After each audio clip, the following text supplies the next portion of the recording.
All right, what is going on, everybody? Welcome back to another day of SaberSim's DFS office hours. Today is Wednesday, June 5th of 2024.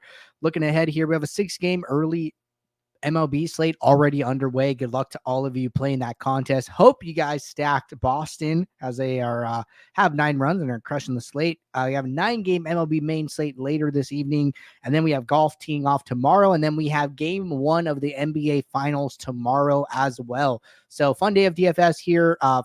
Should be another fun day tomorrow. For those of you who are new here, welcome. My name is Andrew. I'm one of the coaches over here at SaberSim. This is a show where we go over how to use the SaberSim app, answer any and all DFS-related questions.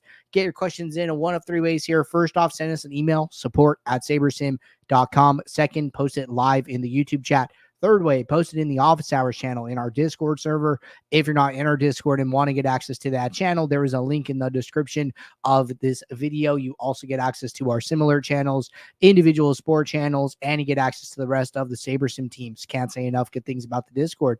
With that said, we do this show Monday through Friday, 4 p.m. Eastern, and we do this show on Saturdays at 11 a.m. Eastern. So tune in and get your questions answered. But with that said, going to get the app pulled up here.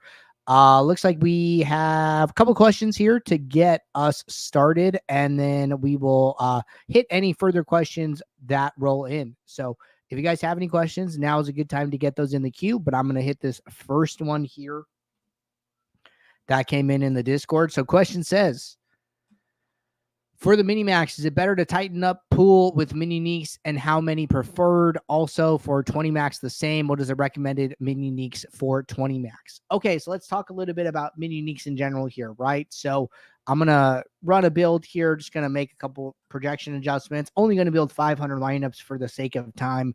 But if you guys have, been tuning into the show for a little bit, something I talk about a lot is that, there really isn't a right number of mini neeks. And the reason for that is because, today I might be playing, or even comparing the 2 slates, right? There's an early 6-game MLB slate, then there's a main 9-game MLB slate. So both classic types, but one has 6 games, one has 9 games, right? So how do you know what the right number of mini neeks is? Well, mini neeks, the amount you're going to be able to get to is going to depend on the number of players in the player pool and how many lineups you're building compared to how many lineups you're playing. Like if I build 500 lineups and I need, 150, well, this is like a 3-to-1 pool lineup to pool ratio, right?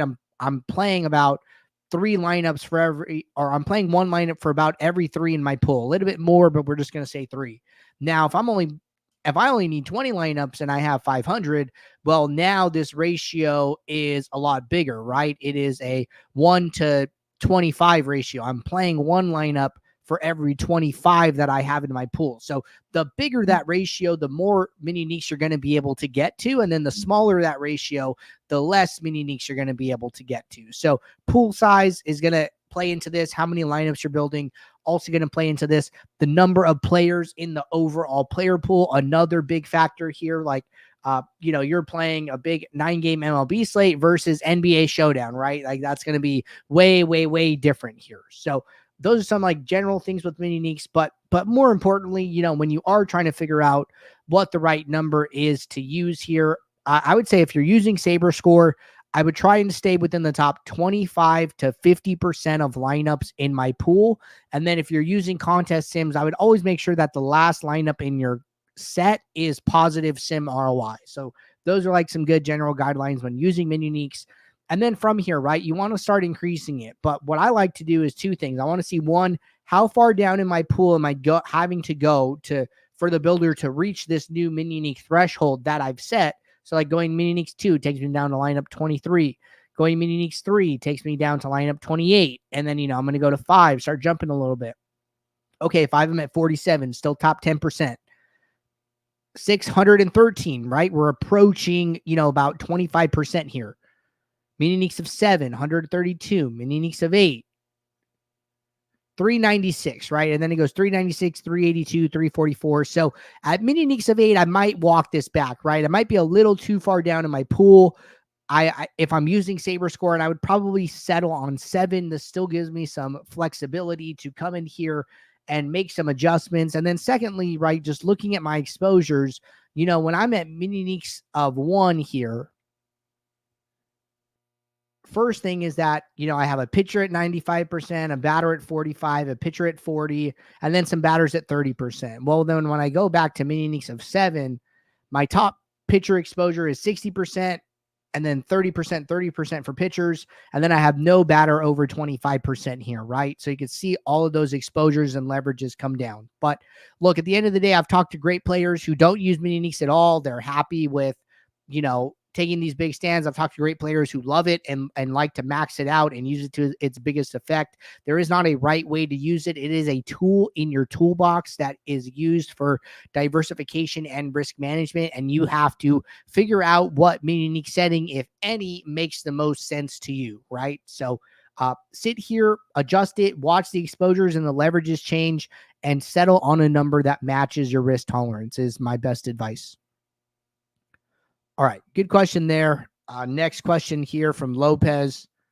Question says, how can I create a custom metric that incorporates risk-adjusted ROI and win rate? Okay, so first thing we got to do is run a contest sim, right? So I'm going to go over to my contest tab. I'm going to go pick a contest. Say we're playing the flagship tonight, right? I'm going to go and make my contest sim, jump back to my build, click the run contest sim button, and then once this contest sim finishes, the contest sim metrics will load.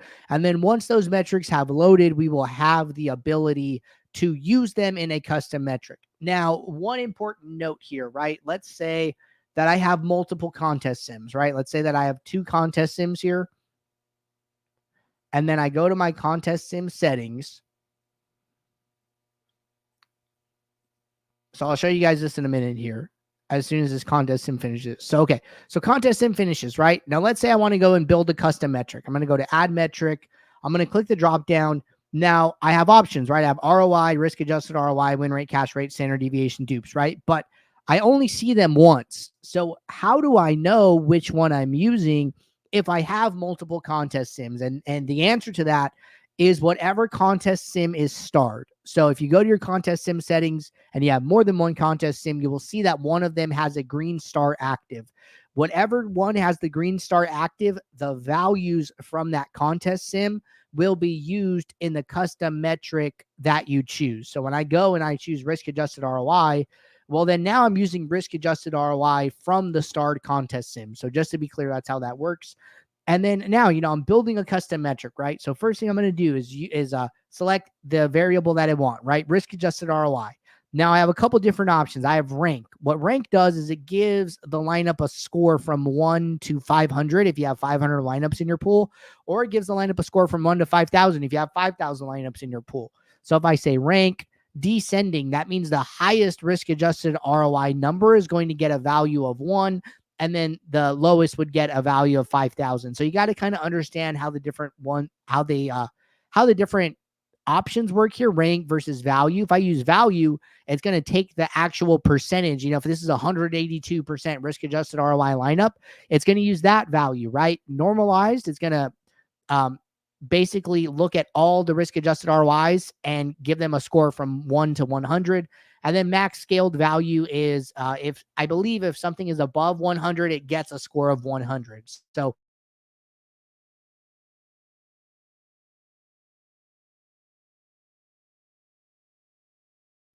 is to start by building metrics that are already here. So the easiest thing to do, right? Like let's say I want to go and sort my lineups by projected score. So my highest projected score lineup is 104.3. Well, then, hey, let's say that, I want to do a custom metric, my projection, sum, rank, descending. So then now what I'm going to see is that, hey, this top projected score lineup, when I use the my metric, which is the one I created, gets a score of 1. Okay, so then I'm going to go back to my metric. But what if I change this from descending to ascending, right? What happens now? And my projection, sum, rank, ascending, save.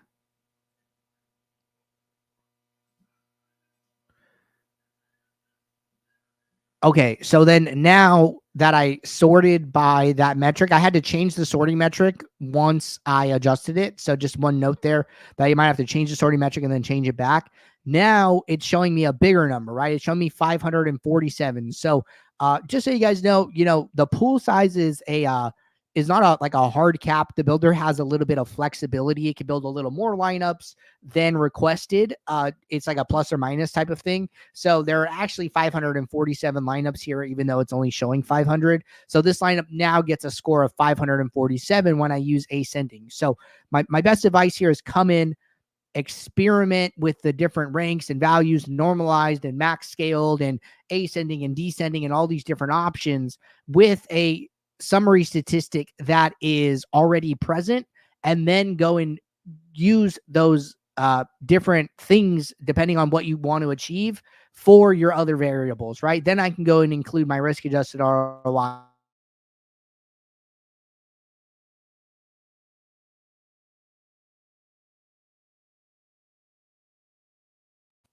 I can include win rate along with risk adjusted ROI and figure out what I want to do. I can mess around with the weights. So there's so many different ways to do this. Ultimately, custom metrics, I would consider them to be more art than science here. You kind of have to have a goal in mind and, adjust the variables, adjust the weights, look at the lineups, look at the exposures, see if they pass the eye test for you, and kind of settle on something, right? And one thing that I've talked about is designating a contest to use your custom metric, right? So like, hey, I'm going to use this custom metric for this one particular 20 max, and then I'm going to use a different custom metric or something that that is more established for the rest of my contest while I try this out. And then you come back the next day and then you go into contest flashback and you look and see how your custom metric graded out in the sims, and you iterate on it until you're comfortable, until you're confident in it.